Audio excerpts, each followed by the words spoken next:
Alright, I've been giving the Super Number 17 arc quite the thrashing. Now it's time for the arc to thrash back. That is to say, we've gotten to the fighting part now, so yay? Goku has made it out of hell and taken up his traditional role of guy who shows up to save the day after everyone else has been defeated. The final battle begins. Would you believe there are only 2 episodes left of this story arc? That is shocking, given the lengthy battles Dragon Ball is typically known for. But I mean, Goku's fight against Jackie Chun only lasted 3 episodes in its animated adaptation, and that's a fantastic fight. And you know me, I don't like action to overstay its welcome and drag. So hey, maybe this is a good thing. Maybe we'll get a relatively short but intense and focused fight sequence. Quality over quantity. Do you really believe me? Well, actually, this is pretty focused. In fact, it's probably too focused. It's so focused it's repetitive. And it's focused on precisely the wrong thing. See, we get nearly an entire episode, roughly half of this fight, focused solely on the idea that Super Number 17 can absorb ki. It's so incredibly obvious from minute 1 to anyone watching that he can do this. The show does nothing to hide it. Super Number 17 has those distinctive red orbs on his palms the entire time. It's literally the first thing we see in this episode. And even that is subtle compared to it repeatedly showing Number 17 getting more and more buff every time Goku hits him. But for some reason, it takes Goku an entire episode to figure this out. Now, tension can be created through the audience learning things before the characters do, but this sails straight past tense and into tedious, watching him screw up over and over and over again and never learn from it. That's boring. It's also infuriating because Goku of all people should know better. Famously, the entire concept of artificial humans absorbing ki is introduced through, well, Yamcha, poor dolt. But we first see it play out in an extended fight sequence through Goku versus Number 19.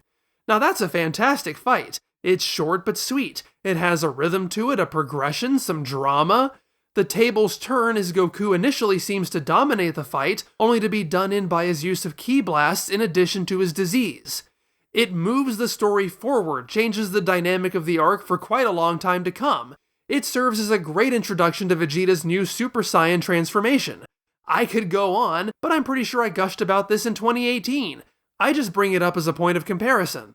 At the risk of becoming repetitive myself, let me again say that this arc is nothing but reused elements from previous stories. But isn't the point of a sequel to build on what came before? Revisiting old ideas is only interesting if characters learn from old stimuli and respond in new ways. That's why if you have to bring Nappa back, I want to see what new things you can shake out from Vegeta's development. Otherwise, what's the point? And what's the point of seeing Goku go through the exact same predicament he went through several years earlier, only making him even more ignorant? How is that fun for anybody? Isn't Goku supposed to be good at fighting? This is the same character who came up with strategy after strategy to test Frieza. This is the same kid who came up with a new tactic every 5 seconds against Jackie Chun. Why is Goku now so locked into one strategy?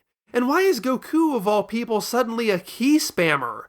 This would at least make some degree of sense if this was Vegeta, whose signature move is apparently launching tons of nondescript blasts at an opponent. This is not Goku at all. Goku is usually pretty strategic about using ki blasts. Whether he chooses to use one at all is often commented on. Even in the Number 19 fight, he only tries it twice. So what is this? It seems clear that Goku is only written this way to excuse his inability to get the upper hand against Super Number 17. And that's so disappointing as an action sequence. It implies that Number 17 wouldn't be a match against Goku unless Goku behaves completely out of character, which deflates all tension. It's so contrived and so boring. Last time I complained about conflict without a motivation, but this is even worse. The show is having to bend over backwards in so many ways just to create this false conflict. Why does Goku not remember this? Why can't Goku figure this out? Why is Goku fighting so repetitively? It's all because he has to be an idiot, or else we could just skip ahead to the next episode. As if there weren't enough hints bludgeoning you over the head that Super Number 17 is absorbing ki, The episode also has Dr. Mew bouncing around, bragging about how he added something special that even Dr. Gero didn't know about. Again, GT, we get it. And the more you make sure we get it, the sadder it is that Goku doesn't. But this is also weird on its own. Energy absorption is Dr. Gero's thing. Why is this something that Dr. Mew had to pull over on him in secret? Just like with Dr. Mew killing Dr. Gero instead of the other way around, this feels like the show has these characters backwards.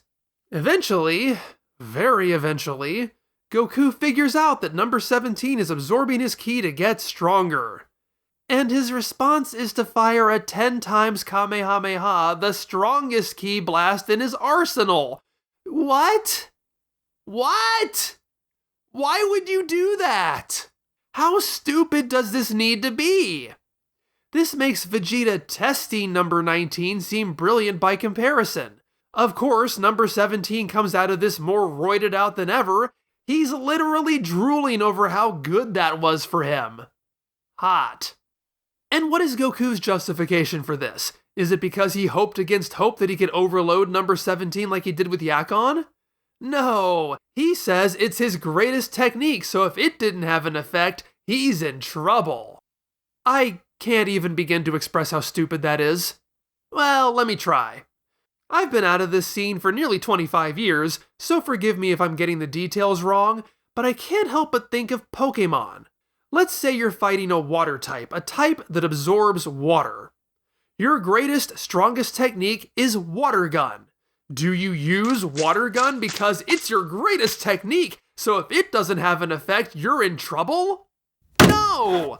You accept that your strongest move is not the right move for this job, and you use literally anything else. Even your weakest move is more effective than something that makes your opponent stronger. Goku is not this dumb. And don't think I'm exaggerating when I say this is practically the whole episode. It is! There are really only two other things to talk about, which are the only two things that even approach something I could call good. I like that there's a sunset in this episode. No, really, I do. And it's more than that. Depending on where the fight goes, it could be sunset, it could be night. When they return to the previous location, it's back to sunset again. It's a wonderful visual showcase. Contrast this to the Cell arc, where there's almost never any night. That has the characters bopping around the world, but it's always daytime. This reminds me of the sunset in the Jackie Chun fight. Yep, there that is again, rule of 3. It also does a great job demonstrating the scale of the fight, that they are literally knocking each other into different time zones. My only issue is that they overdo it in the backgrounds just a little bit. Everything is painted orange. It's a bit much, but still, I love this. There's a reason I'm using this as my backdrop for this story arc. It's one of the most impressive and memorable aspects. That is incredibly sad, but here we are. There's one other thing about this episode I like, and that's Chi-Chi and Videl's role.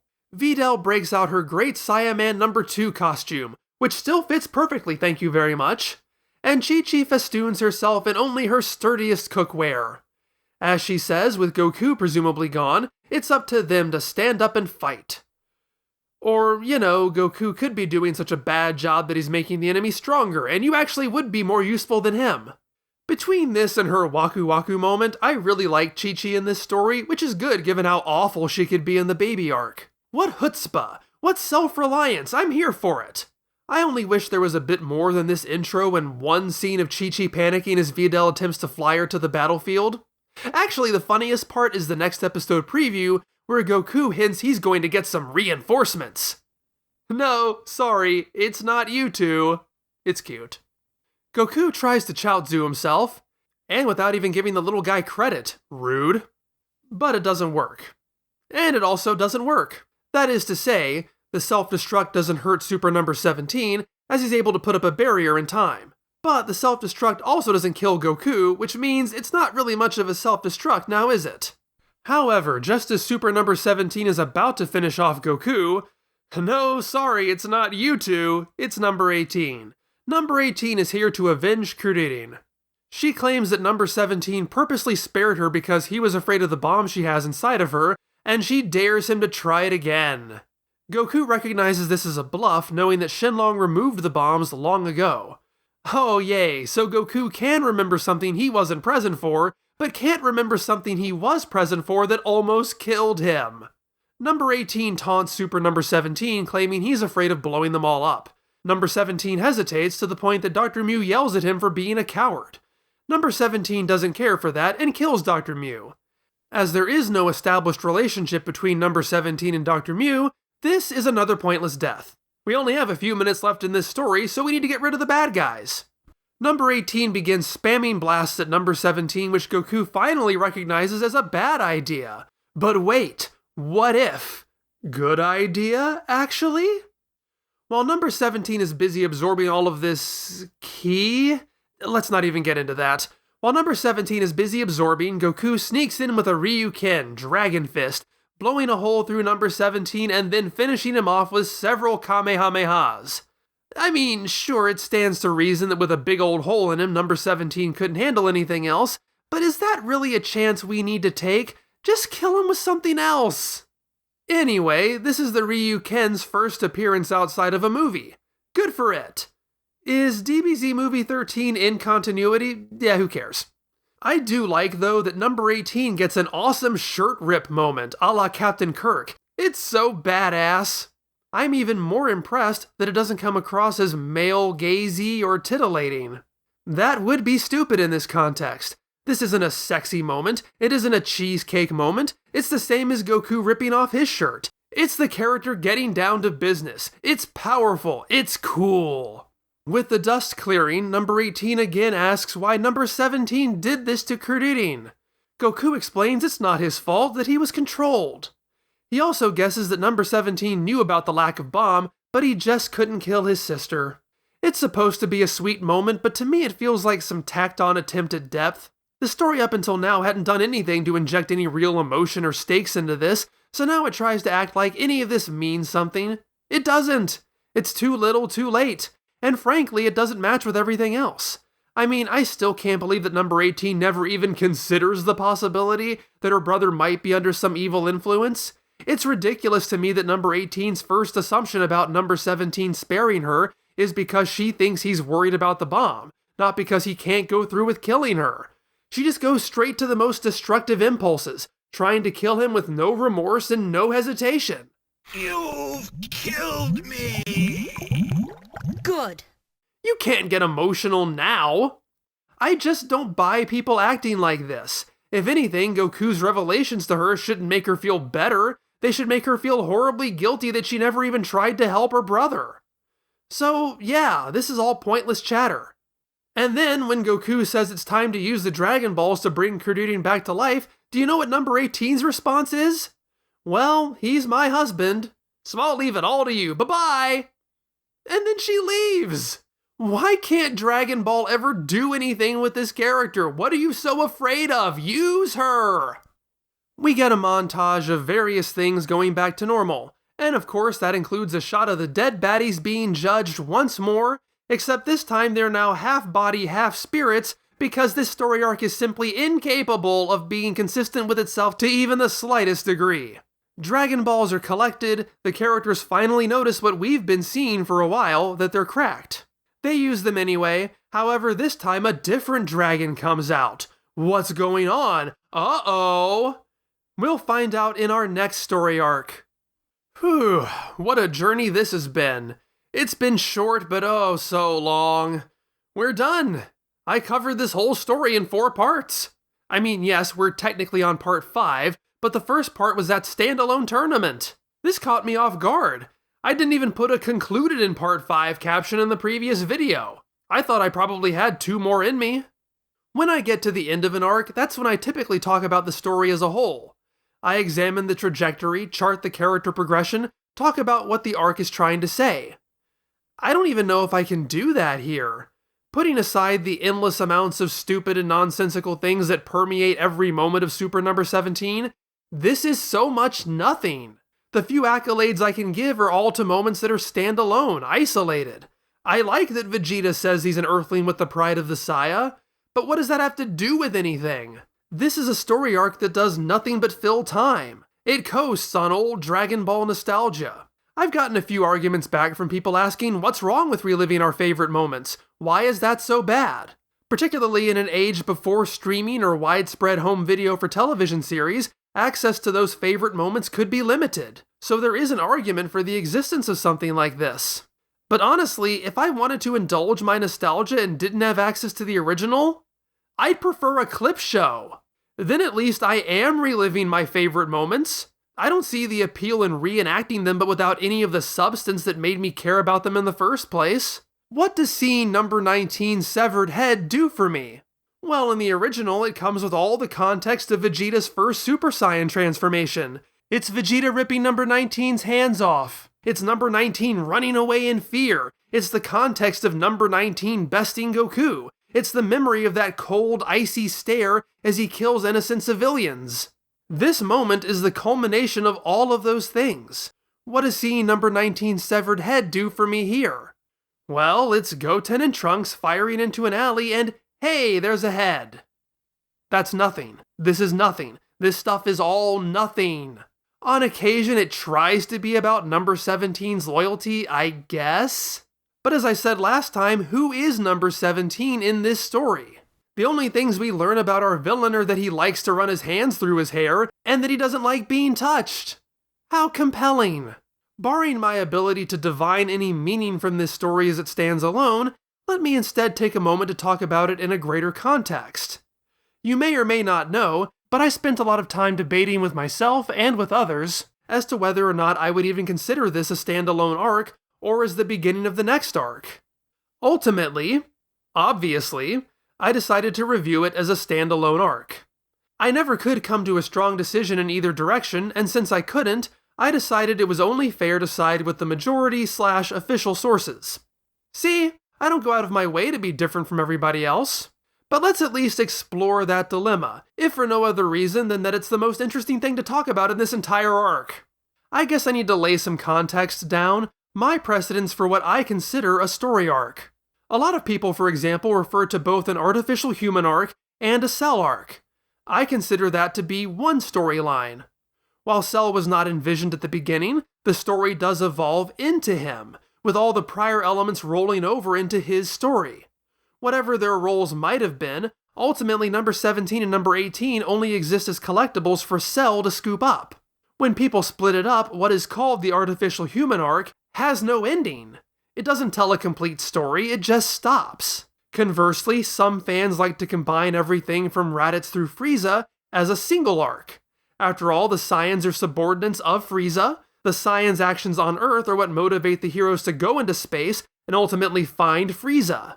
Like with Cell, Frieza had not been envisioned from the get-go, but he is ultimately written in a way that so intertwines him into Saiya history that it's difficult to imagine separating them.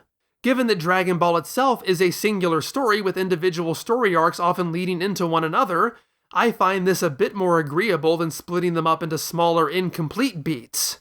I get the argument here, but I still don't personally agree. They connect very tightly, but the Saiyan arc does tell a complete story. Invaders come from outer space, our heroes defeat them, but only after many characters die. The Frieza arc is a classic sequel. The heroes go into space to find a way to save their dead friends from the previous story, and end up on a planet ravaged by Frieza. By the end, they defeat Frieza. Those are both complete on their own. While they have that shared element of dead friends, the two are almost nothing alike. They have very different immediate goals, a different cast of characters, a completely new setting. So those are two scenarios and how I feel about each of them. Hopefully it will be instructive in analyzing this storyline. In some ways, the remaining episodes of Dragon Ball GT seem more directly tied into Super Number 17 than Frieza does into Saiyans or Cell into artificial humans.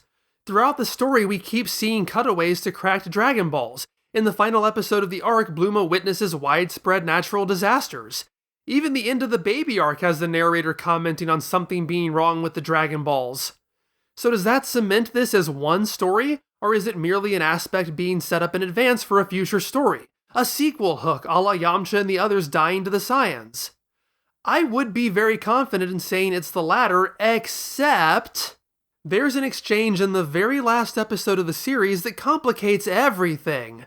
Shenlong says to Goku, This world and the next one becoming one, as well as the dead returning to life, to which Goku finishes, sure enough, that was also because the Dragon Balls had gone funny.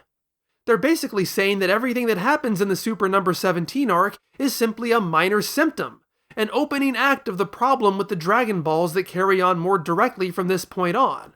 Now, I think this is stupid. I mean, I respect the attempt to give this story more gravitas, or a reprieve, depending on how you look at it, by contextualizing it as a smaller piece of a larger whole, rather than a tiny, nothing standalone arc. But it doesn't make any sense. I already talked about this in part 2. It means the doctors don't really engineer their own plan, but they somehow know this is happening and are able to seize upon it? It's a huge stretch. Like with Goku's speech to number 18 about how number 17 couldn't kill his own sister, it comes across to me like a post hoc attempt to add meaning into something that doesn't. It would make a bit more sense if it was the other way around, if the Hell shenanigans helped finish corrupting the Dragon Balls. But I'm not delineating arcs based on how well I think the story is told, or how seamless the evolution is. This is the story flat out making the claim that this event is a byproduct of these events, just as clearly as it insisting that number 17 and number 18 only exist to be absorbed by Cell. I don't want to take credit for this comparison, so I won't. User KF Tragic posited to me that the Super Number 17 arc is a first act, not unlike the Raditz portion of the Saiyan arc.